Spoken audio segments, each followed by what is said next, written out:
I'm Mike with Rogue Overland. And this is Nick with Rogue Overland. And today we're going to do a walk around of my 2000 Toyota 4Runner. Yeah, buddy. Hey, give a like to this video and subscribe to the channel. It really helps so that we can continue to produce great content for everyone.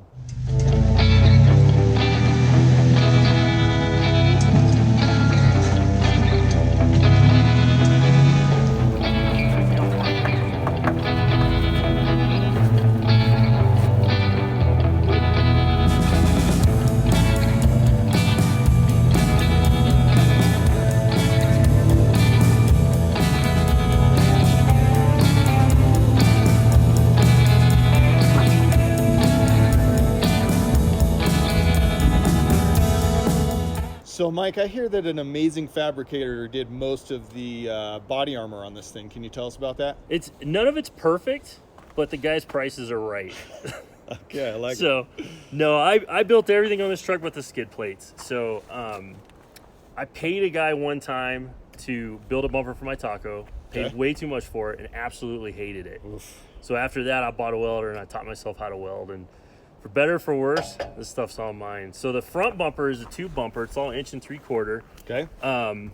It's high clearance. I wanted something that cleared the rocks because I had an ARB bumper on here before, banged the thing into everything. You know, the joke was it showed up 5 minutes before the rest of the truck did. So got rid of that, built this guy. It weighs probably a third of what the ARB did with the winch in it. So nice.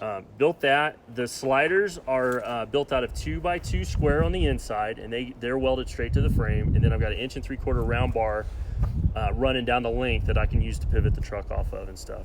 Awesome. The rear bumper is a plate style bumper with a swing out. So built all that myself. It's all tied into the frame, super strong. Receiver hitch built into it. I've towed trailers with it, about 2,500 pounds with it. So I know it's solid, and you know, I put a lot of work into it, but I'm real happy with the way they turned out, and saved myself a ton of money by doing it myself. Yep. Now I know you're part of the crew as well that runs with 3 kids, so utilizing the space on that rear bumper is super important. What all do you have on that rear bumper? So yeah, in a truck like this with 3 kids, like every square inch matters. So the bumper, I keep the spare tire, obviously. I've got the high lift jack on there. Yep.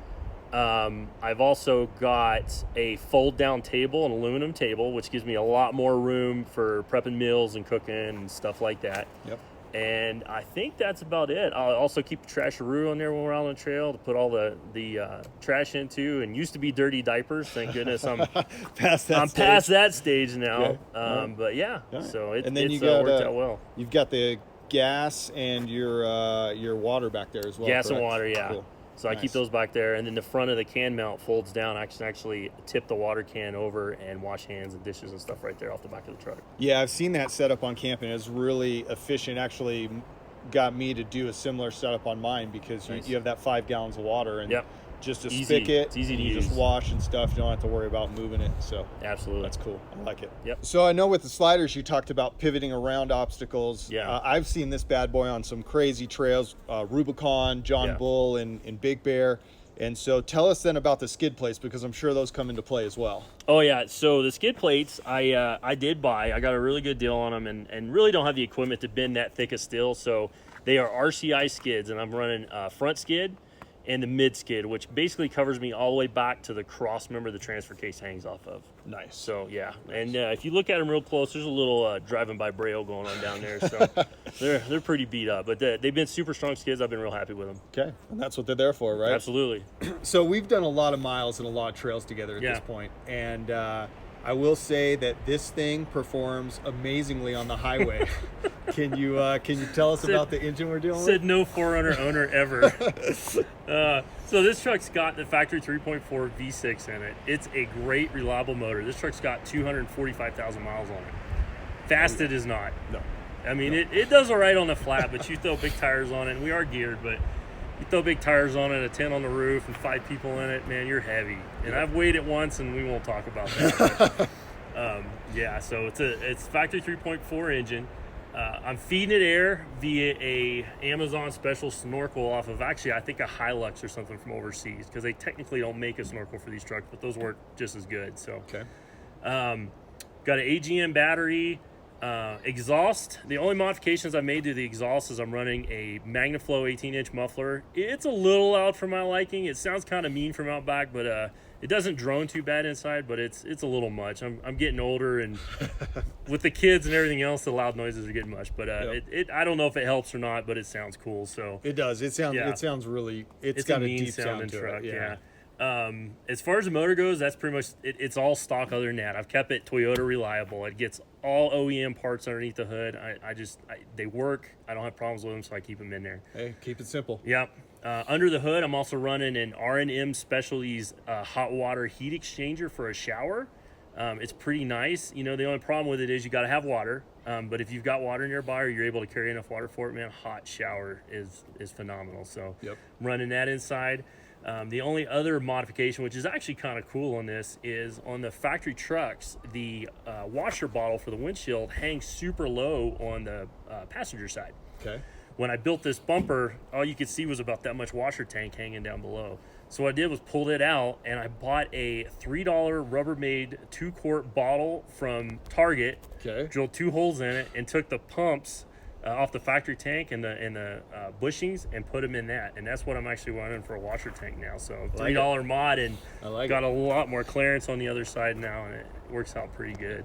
And there's something on the engine bay I really like about this thing. Can you tell us about some of the spare parts that you actually store under there? Oh yeah, so I keep a set of belts underneath. I got them zip tied to the ABS module on the other side. So on some of the hoses, I've doubled up on hose clamps, not because it needs 2 hoses, but you know, it's just an easy place to keep stuff so it's not rattling around, and if you need one, you just loosen it up and move it or whatever, you know. But try to tuck things in different places to make it easy. So so from the motor, moving back, it's factory transmission, 4-speed trans, and it gets the job done, no problems. From there is where this truck gets a little interesting. Just a little bit. And this is probably my favorite thing on it. So this truck has a Marlin crawl box in it. They call it a taco box. Okay. And basically what you do is you've got a transfer case and transmission. You split those two, you spread them apart, and in the middle, you take a reduction box out of an older Toyota truck with a couple of Marlin's adapter plates. Okay. And you sandwich it in between. Yep. So the factory crawl ratio in these trucks with this gear ratio that I've got is about 30-to-1. Okay. Wow. So I can run in that. I can run that case in high, put the crawl box in low, gives me about 60-to-1. If I run them both in low and stack the low ranges in it, I'm at about 154-to-1. All right, here we go. So we got 2-wheel drive. Okay. 4-wheel drive. 4 low. And then finally, I don't have a shifter yet. Stupid low.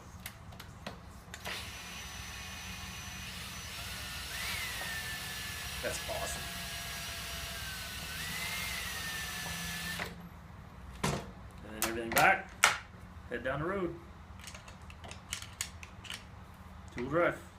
Seen it. I have seen it. $3,000 on RPM, and you could crawl faster than this truck. Half a mile an hour, maybe. But it's so nice in the rocks to have the control, you know. Instead of bouncing up, you know, trying to power up a rock, I can put this thing in first gear, and it literally will just idle up anything, you know. If I don't get hung up on something, it'll go. And you've got to watch it a little bit because it'll actually drive through the brakes if you're not careful. So you're getting in the habit when you're in low range, when you need to stop, to slap in the transmission in neutral to unload the suspension, because you got to stand on the brakes or it'll drive right through them. Yeah, and I will say that control is amazing, but you talk about that torque that's there. I've seen it once where it didn't treat you so well as well. So it's a fine balance of paying attention. We were on Rubicon and the steps after the big granite bowl, and we had you coming up the steps, and there's so much torque that it just slid the truck right over to the side. You can check that out on our Rubicon video on the Rogue Overland YouTube channel. That was that felt good. Yeah, not at all. So it is amazing, and I've seen this truck perform so great in many positions, but I think that torque is something you have to pay attention to as well. You have to watch it. It'll get away from you. And like you said, it's great in the rocks, you know, like Rubicon down in the valleys and the washes and stuff. Red rocks like Utah, Moab, it's you need wheel speed. You need a little of that Moab bump, and you are not getting wheel speed in double O. Right. You're better off. But that's what's nice about having a crawler and a factory transfer case, is because you can pick any one of those gear ratios. You've got all kinds of options, right? You know, and that's what makes this truck work great to me, is because it does a little bit of everything pretty well. So now, did you have to modify the drive shaft then for that setup? So the crawler adds 8.5 inches to the drivetrain length. So the rear shaft had to be shortened that much, and the front shaft had to be lengthened that much. Oh, gotcha. And this truck originally came with what they call a multi-mode transfer case. And you 4Runner guys will know what that means, but it's all-wheel drive, two-wheel drive, four-wheel drive, but it's a longer case. Okay. With the crawler in there, there's not physically enough room to put that transfer case behind that crawler. It hits one of the cross members, and it gets into the fuel tank. Oh, yeah. So what I actually had to do was convert this over to a standard J-shift case, which is a lot shorter. So I lost all-wheel drive, but I got a crawler. So to me, you know, that's a good trade-off. Good trade. So okay. But yeah. And then how about the gearing in the back and the locker situation? Yeah, so from the transfer cases, it splits front and rear, and it's factory axles. The rear is a factory E-locked axle, and the front is the factory clamshell. I think it's a 7.5-inch axle.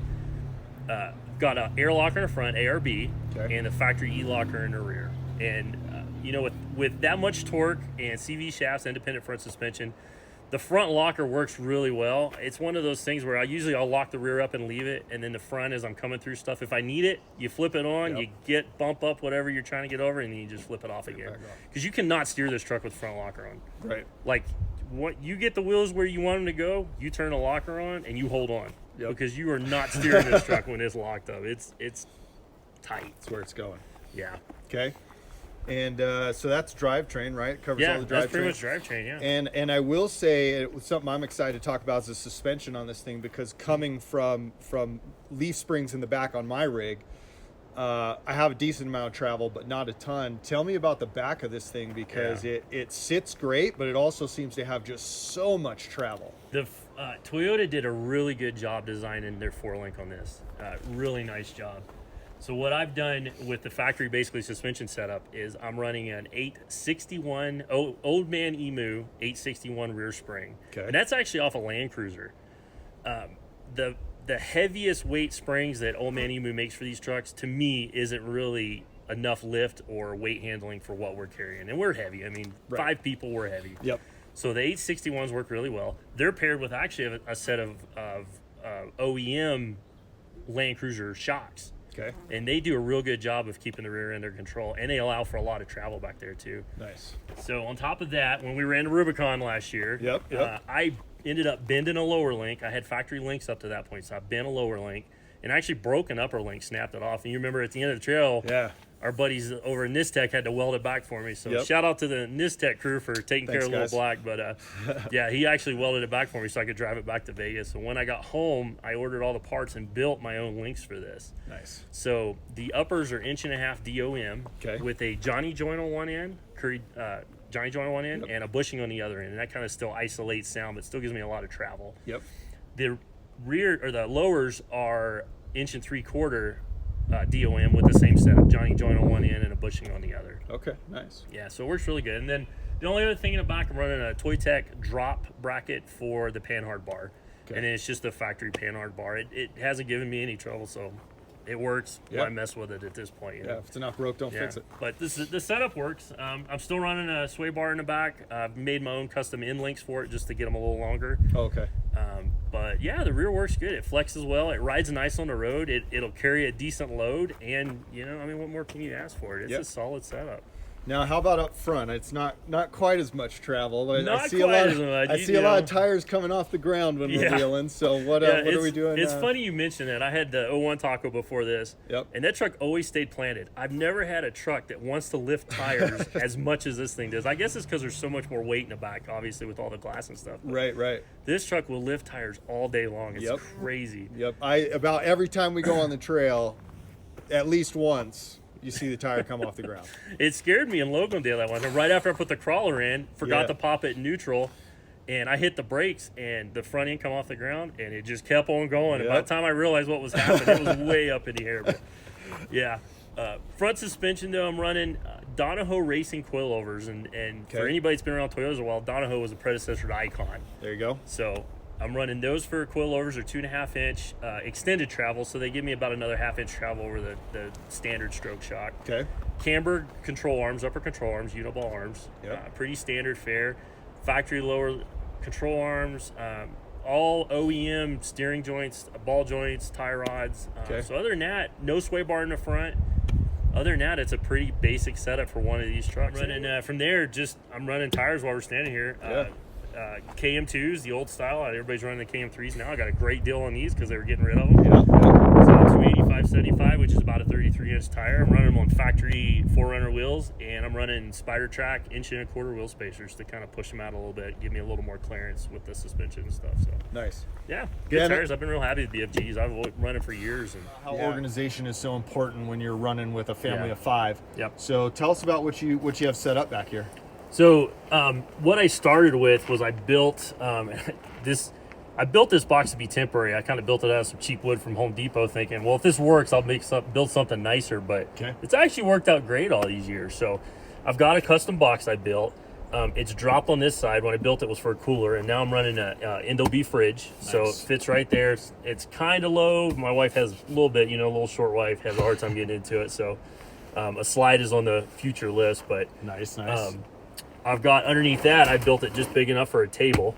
Okay, and when I built this was my baby changing station, because we'd be loaded up to go camping. Right. Dirty diaper. I'm like, crap, there's nowhere to lay the kids. So I built that so I'd have a place change to clean the kids up. Awesome. On this side, I've got my drawer, and this is where I keep all my recovery gear and tools and stuff like that. A couple camping gear items, easy, flashlights and stuff, easy to get to. So I keep all that in there. Nice. In the back of the box, it's hard to see from here, but there's a drawer that's about 8 inches deep, and I kind of keep stuff back there that I need to have, but I don't use a lot. So a lot of my spare parts are back there. I keep extra CV shaft, nice, ball joints, stuff that's common failure points on these trucks when you're pushing them hard. So I keep all that in the back out of the way. And that's a good point, I think, for anybody watching. It's really important when you're going to be getting way out. Yeah, having some spare parts for those common areas of failure just to be safe. Oh yeah. And it's, if you don't have this stuff, when you're in the middle of the Rubicon, nobody's going to bring you anything out there unless you got some really good friends. But what are we doing for recovery gear? For recovery gear, I'm running mostly Bubba Rope stuff. So I've got a Smitty-built 9,500-pound winch on the front, which has treated me well for an inexpensive winch. But for recovery ropes, for soft shackles and everything, I'm running all Bubba Rope stuff, nice. Tree savers and all that. It's a great product, made in America. I mean, you're supporting, Americans when you do it, and I really like it. So I'm also running a Dead Man. That's a great product. I love having it. It's served us really well. So it's great for wrapping around rocks or trees, or awesome. Hopefully I never have to dig that big hole. But I mean, if I need to, I've got the equipment to get me out. So and running an outer limit supply first aid kit. With the kids, there's always bumps and bruises, and they make a pretty great kit. So I'm happy with that. I'm tying everything down with these awesome bungee cords, and these are perfect bungees. Perfect bungees, man. I'm totally drawing a blank today, but yeah, love these perfect bungees. They work great. I actually am using them to hold the fridge down, even, so they work great. I will say that amongst all of us, we run the perfect bungees, and it's crazy the stuff you can hold down with them. They're great. Oh yeah, and I love being able to strap back to themselves, and you can change the length of the strap and the tension on them. It's pretty awesome. Nice. So I've also got a set of Max Tracks I keep in the back, and I just kind of keep them tucked up against the back seat if I need them. So I eventually will put them out here on the swing out, but for now they're kind of out of sight, out of mind there, and nice. Nobody's gonna steal them in the truck. So like it. Yeah. So the only other cool thing I've got going on back here is in this cubby, the factory cubby on these 4Runners, there's a lot of room inside that fender. So what I did is it's got a back enclosure from the factory, and I took that enclosure out and I opened all that up. And I'm running a 1,000-watt inverter in that hole, and I'm also running my Puma air compressor, or 12-volt air compressor, which I use for filling up the tires and running the front air locker. Nice. And again, making use of every little piece of space. Every little nook and pan. Yeah, so all the electrical comes into there, so it's kind of a distribution in there, and then it feeds everything. So nice. Yeah, do that. I added LED lights up here on top for camping, and this puts out a ton of light at night. So when I'm back here cooking and stuff, you know, it's easy. And these were just cheap Amazon lights. I think I gave $10 for a huge roll of it, and used them in several spots. So they work well. That's for sure. Yeah. So we're inside of the little black Toyota now. Yeah. And it's little. It's little. It's tight. There's older vehicles, smaller spaces. So so tell us about what we have going on in here. So it's pretty straightforward in here. There's not a whole lot going on. I've tried to keep it pretty simple. I run a iPad mini with Gaia GPS for navigation, and it's hanging off a RAM mount on off the windshield. Running just a JVC deck, simple, no frills. For communication, I'm running a Yaesu 2-meter. I think it's a FT2800. It's like a ruggedized 2-meter radio. Yep. I've got a CB in here. It's just a standard Cobra 29. Really don't use it much anymore. I'll probably yank it out at some point. It's easier to leave it in there than to pull it out. Yeah, and I will touch on that and say, if you guys are out and you're getting out there, just go get your ham radio license. Oh my gosh. They work so much better. Having good comms makes all the difference in the world. Yep. The gauges on these trucks are pretty standard. You know, you've got your standard cold hot temperature gauge, which tells you absolutely nothing, you know. Yep. So I'm running a scan gauge 2, which allows me to run engine temp, transmission temp, voltage, you know, basically anything OBD2 will read. Yep. So I've got the switches I'm running in here. I'm running these rocker style switches, and they're all labeled, and it pretty much runs all the lights on the truck. So pretty standard. I took the sunglass holder up here, cut it out, and that's actually where all my most of my switches are at. And then I've got a few more on the left-hand side that kind of run the locker and the compressor. Yeah, I like that. It's nice and out of the way, clean. It is, yeah. It looks really good. It looks clean too, which is what I really like. The biggest thing you notice in here, besides the awesome 90s wood grain faux wood dash here, is the triple sticks for the Marlin Crawler. Yeah.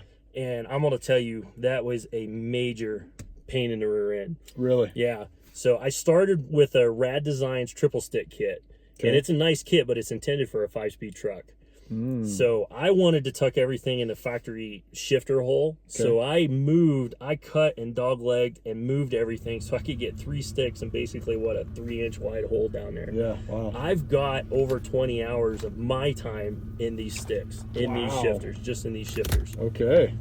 I mean, it was, you'd move a little bit, take it all apart, put it all together, see if it worked, move it a little bit. I mean, I really spent a lot of time because I really wanted it down there to kind of, and really what it came down to was in my old Taco, I had the rear shifter and one of the cup holders in the back, and my wife and I fought over the cup holder all the time. So I needed to keep 2 cup holders in this. So 20-something plus hours of labor, I got to keep my cup holder. Hey, that's a good thing to have. And it does look clean. It's a really nice setup. It is, It looks like it's meant to be there. Yeah. So. No, I like it. And it's easy to work. You know, it's easy to get everything, you know, to manipulate all the levers. So I think the only other thing in here, and really the reason that drove the purchase of this truck originally, is the car seat mods I've got in the back. Oh, yeah. Yeah.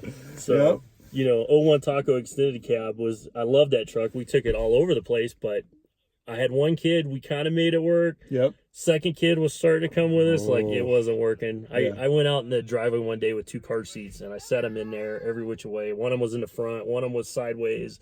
You know, I started debating ratchet straps, you know, trying to get them in. And I went in and told my wife, I'm like, it's got to go. Yeah. I mean, we had that truck almost 10 years and loved it, but it had to go.